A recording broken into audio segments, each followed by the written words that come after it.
महाकालेश्वर ज्योतिर्लिंग मध्य प्रदेश के उज्जैन शहर में क्षिप्रा नदी के तट पर स्थित भगवान शिव को समर्पित है। इस ज्योतिर्लिंग को पूजने से शिव भक्तों को मोक्ष की प्राप्ति होती है। यह ज्योतिर्लिंग अपनी ऐतिहासिक और धार्मिक महत्ता के साथ शिव भक्तों के लिए एक ध्यान और भक्ति केंद्र के रूप में भी जाना जाता है। यहाँ हर वर्ष महाशिवरात्रि पर अनगिनत भक्त दर्शन के लिए आते हैं। वैसे तो देश विदेश से यहाँ सभी भगवान शिव के दर्शन करने पूरे वर्ष आते रहते हैं। इसके साथ भक्तों को मंदिर का काफी सुंदर वर्णन मिलता है। मान्यताओं के अनुसार मंदिर से जुड़ी कई पौराणिक कथाएं भी प्रचलित हैं। इस कारण से यह मंदिर पर्यटकों की सूची में सबसे ऊपर आता है। आइए जानते हैं क्या है महाकालेश्वर मंदिर से जुड़े रहस्य, जिन्हें आज तक कोई नहीं जान सका। भगवान शिव के 12 ज्योतिर्लिंगों में से एक उज्जैन के महाकालेश्वर मंदिर में भक्तों को दक्षिण मुखी ज्योतिर्लिंग के दर्शन होते हैं।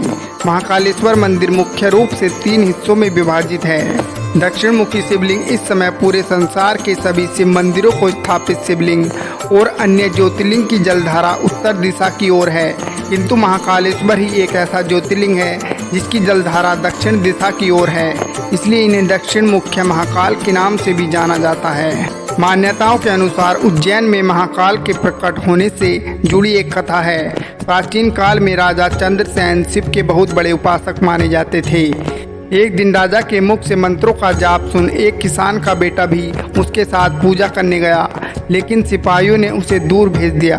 इसके बाद वह जंगल के पास जाकर पूजा करने लगा और वहां उसे एहसास हुआ कि दुश्मन राजा उज्जैन पर आक्रमण करने जा रहा है। ऐसे में उसने प्रार्थना के दौरान ये बात पुजारी को बता दी।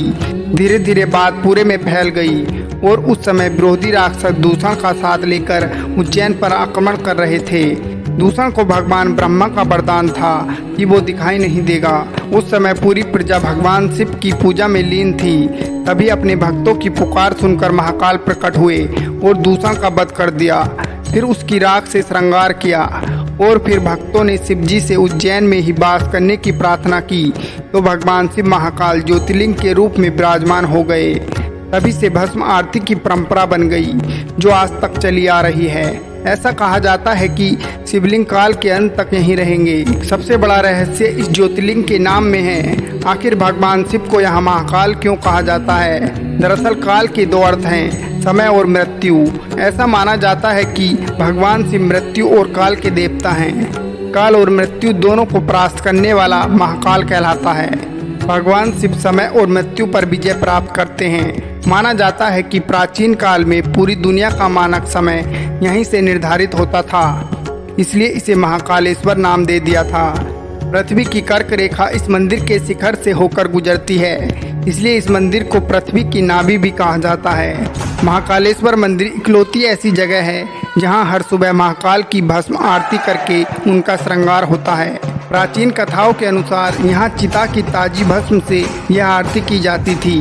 हालांकि आज के समय में ऐसा नहीं है।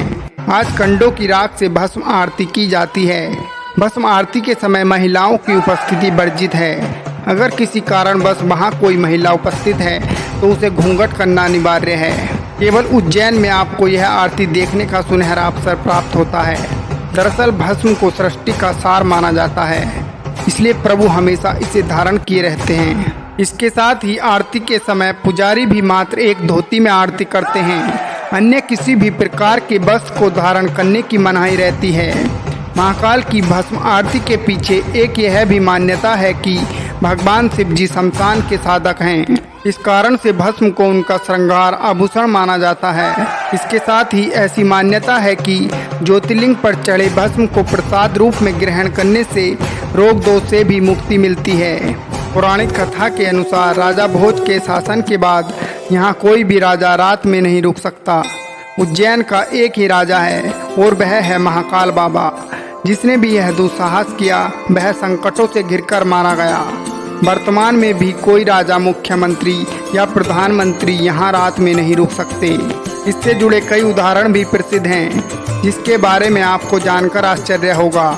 एक बार देश के 4थे प्रधानमंत्री मोरारजी देसाई जब मंदिर के दर्शन करने के बाद रात में यहाँ रुके थे तो उनकी सरकार अगले ही दिन गिर गई थी। ऐसे ही कर्नाटक के मुख्यमंत्री BS येदियुरप्पा भी मंदिर में रात में रुके थे। तो उन्हें कुछ ही दिनों के अंदर अपना इस्तीफा देना पड़ा था। कहा जाता है कि इस मंदिर के सामने से कोई बारात नहीं निकलती, कार पर सवार होकर सामने से कोई नहीं निकलता। कुछ लोग मानते हैं तो कुछ लोगों के मुताबिक महाकाल भगवान ही शहर के राजा हैं और उनके अलावा कोई और राजा यहाँ नहीं रुक सकता। उज्जैन सोमवार को पूर्णिमा होने के चलते क्षिप्रा नदी बड़ी संख्या में श्रद्धालु स्नान करने के लिए पहुँचते हैं। मान्यता है कि जो लोग वैशाख माह में दान धर्म नहीं कर पाए हैं वे इस दिन दान धर्म स्नान परंपरा के माध्यम से पुण्य प्राप्त कर सकते हैं। सोमवार को क्षिप्रा नदी में स्नान कर श्रद्धालु देव दर्शन का लाभ पाते हैं और सभी पापों से मुक्त हो जाते हैं। महाकाल मंदिर से जुड़ा हुआ है भैरव बाबा का मंदिर। दुनिया का एकमात्र ऐसा मंदिर है जहां पूरी दुनिया में मंदिरों के आसपास से शराब की दुकानें हटा दी जाती हैं। वहीं दूसरी ओर महाकाल के मंदिर परिसर से लेकर इसके रास्ते में बहुत सारी शराब की दुकानें लगाई गई हैं। यहाँ प्रसाद बेचने वाले भी शराब अपने पास रखते हैं। आज तक यह कोई नहीं जानता कि भगवान को शराब पिलाने का रिवाज कब से है और आखिर इतनी मदिरा पीते हैं तो जाति कहाँ है। महाकालेश्वर की पूजा करने से आयु वृद्धि के साथ साथ जीवन पर आए संकट का भी निवारण हो जाता है। स्कंद पुराण में उज्जैन के इस पवित्र क्षेत्र को महाकाल वन कहा गया है।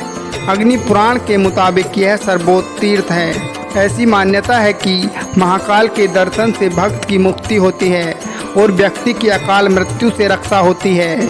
महाकालेश्वर मंदिर में दर्शन से इंसान के जीवन में समस्त कष्ट व संकट जल्दी ही दूर होने लगते हैं। दोस्तों, वीडियो अच्छी लगी हो तो कमेंट में हर हर महादेव जरूर लिखें और चैनल को तुरंत सब्सक्राइब करें।